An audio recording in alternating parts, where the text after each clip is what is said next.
Go ahead, kickstands down and safe. What year? 06. 06, what mileage? 36. 36,000.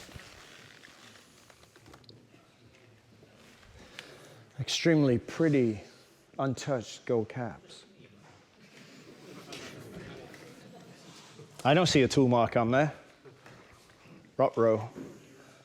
But that doesn't mean it's not been touched. Somebody could have Delron sockets, and those exist, so it doesn't hurt this at all.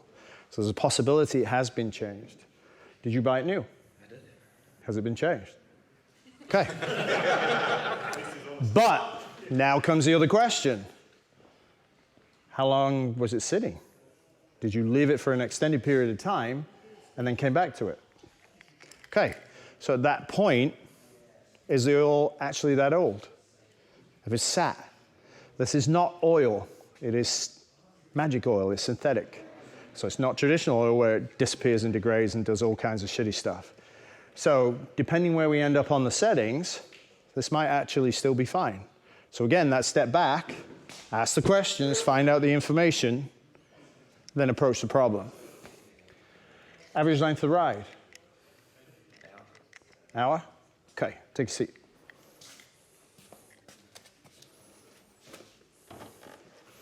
Okay, sit up straight, let go. All right. Feet up. Moving on, everybody see the picture there? So a little bit of foam would be very helpful. So do you get pain in your wrists? Yeah. Okay, feet down. The reach is substantially shorter. Now, just hold the bars. You can already see that. So there's where all the pain and fatigue is. Because his triangle is steep, his reach is short. If he was a lot smaller, it'd open this angle up here. Probably be a bit more comfortable because his forearms are raised, so the weight's taken away. Does that make sense? Okay, brakes on.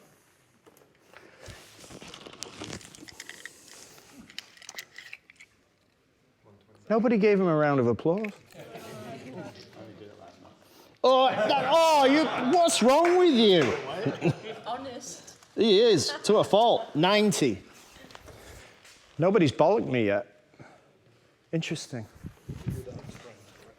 Nobody's waving their finger at me. I missed a big step. But apparently nobody cares. Off you get, 90. So while you may do the same system all the time, you don't have to do the process literally step, step, step, step. Safe. 90.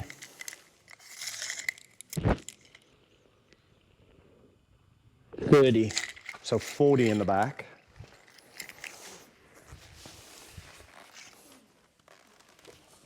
See how much I can pick that up? So what does that tell you about the spring? Soft, yeah. Is there any stiction? Okay, see how you can start stringing all this together? 110. And you will get 120 in the book? Yeah. So the part there is, can I stretch it and then pull? So sometimes we'll actually put a bike on a rear stand and a pin, and I will pull down on the forks to fully extend it. Sometimes you have to. So that didn't make sense, it was short. And sometimes you'll find an anomaly, like race bike. It was marked, but it's actually 10 mil further. So sometimes the book isn't perfect. Aprilia RS 660, first generation, first year it came out, measurement was wrong. They gave it 10 more millimeters travel than it actually had. Oops. But if you know and you measure and you know. Okay, pass or fail.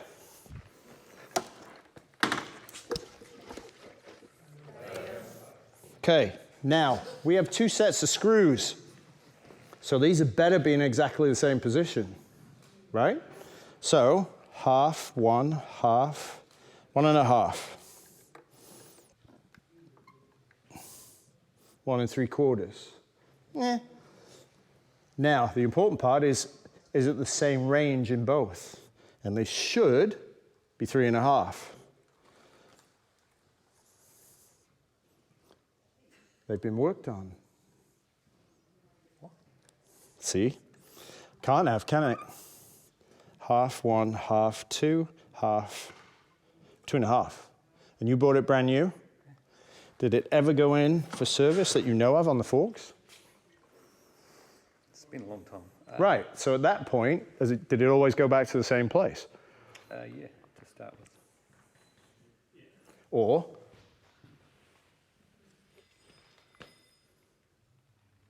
oh yeah, it's a black dot. It might have been done.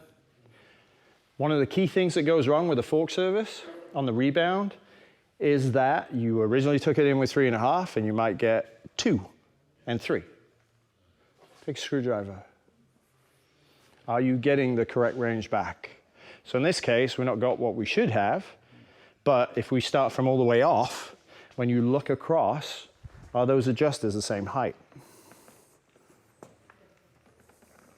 Yeah. No, just the adjuster. Just the adjuster. Now, any engineer here where that is unacceptable? I should be doing this. Remember that personal choice thing? Usually, when they're backed all the way off, they usually go to the same position and they're usually the same height. But double check it. So now we have to work in from all the way off, which is unusual. But in this instance, that's what we're faced with. So let's go 1.5.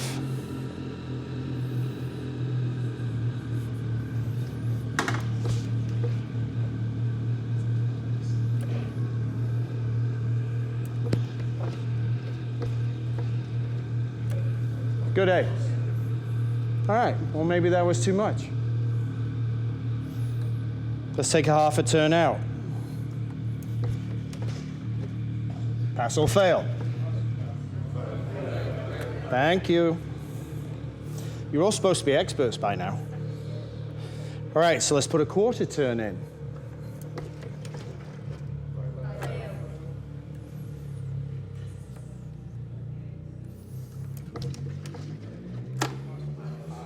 How long did that take? 15 seconds?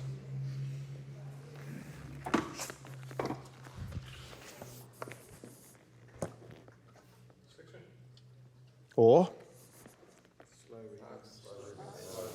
Right. Executive decision. Old oil. Looks really slow. Not sure. Look at the tire. So for those of you that know what feathering is, if the wheel goes this way, the first edge is here, the second edge is there. It just eats that front edge away.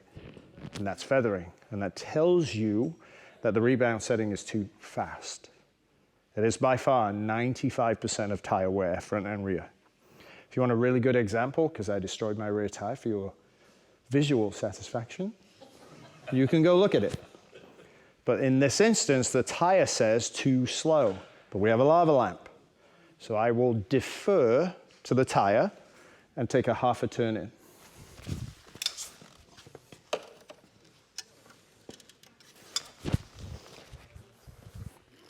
He will go ride, and when that oil is hot, it will be a rebounce, right? That, not good.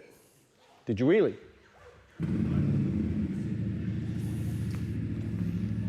Did you put it in that spot?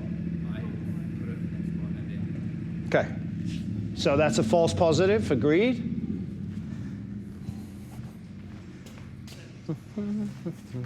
Where did they go? Would you like a trim, sir?